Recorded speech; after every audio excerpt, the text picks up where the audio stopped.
Hello बच्चों, let's read the question. The question is saying write the transcribed mRNA of DNA strand with base sequence TAC, AGT, ATT. What is the specific role of last codon? यानी कि हमें एक DNA strand दिया हुआ है जिसका की sequence क्या है, जिसका सीक्वेंस दिया हुआ है TAG, AGT एंड ATT.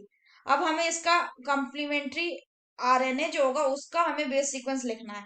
और ये भी पूछा गया है कि वो जो कॉम्प्लीमेंट्री बेस सीक्वेंस लिखेंगे उसमें जो लास्ट कोडॉन होगा उसका क्या स्पेसिफिक रोल होगा. तो आइए देखते हैं इसका की कंसेप्ट. तो अगर हम इसके की कंसेप्ट की बात करें तो इसका की कंसेप्ट क्या हो जाएगा, Watson and Crick base pairing. Watson and Crick base pairing. तो अगर हम Watson and Crick base pairing की बात करें तो Watson and Crick base pairing में क्या होता है कि जो डीएनए है, डीएनए में 4 तरह के नाइट्रोजन बेस होते हैं. कौन कौन से? ए, टी, जी एंड सी, यानी adenine, thymine, guanine and cytosine.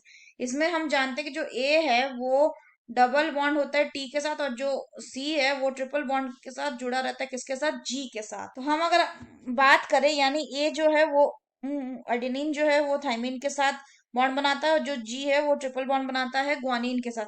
तो अब अगर हम बात करें तो जो डीएनए स्ट्रैंड है, डीएनए स्ट्रैंड, वो डीएनए स्ट्रैंड में कौन सा सीक्वेंस दिया हुआ है? सीक्वेंस क्या है? TAC, AGT and ATT. ATT. यही अगर हम बात करें एमआरएनए की तो एमआरएनए में क्या हो जाएगा, हम जानते हैं कि एमआरएनए में ये जो Watson and Crick base pairing है इसमें जो टी है यानी जो थाइमीन है इसको कौन रिप्लेस कर देता है? इसको रिप्लेस कर देता है यूरासिल. बाकी सब सेम रहेगा. यानी इसमें क्या होगा? A double bond U and C triple bond G. ये किस केस में होगा? ये आरएनए के केस में होगा, आरएनए के. तो अब यहाँ पे अगर हम देखें तो ये क्या है? ये टी है. तो टी के नीचे क्या आ जाएगा?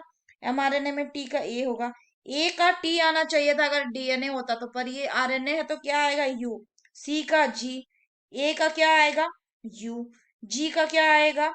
सी. टी का क्या आएगा? ए. सिमिलरली ए का क्या आएगा? यू. टी का क्या आएगा? ए. और एक टी का क्या आएगा? ए. तो यू ए ए लास्ट वाला जो ये कोडॉन है, ये कैसा कोडॉन है? ये एक स्टॉप कोडॉन है. स्टॉप कोडॉन यानी वो कोडॉन जो किसी एमिनो एसिड को कोड नहीं करता. तो ये क्या होगा? ये do not code for amino acid. ये किसी भी एमिनो एसिड को कोड नहीं करता. और इससे क्या होता है? ये जो है ये ट्रांसक्रिप्शन को स्टॉप कर देता है. क्या करता है ये? It stops the transcription. Stop हो जाता है ये.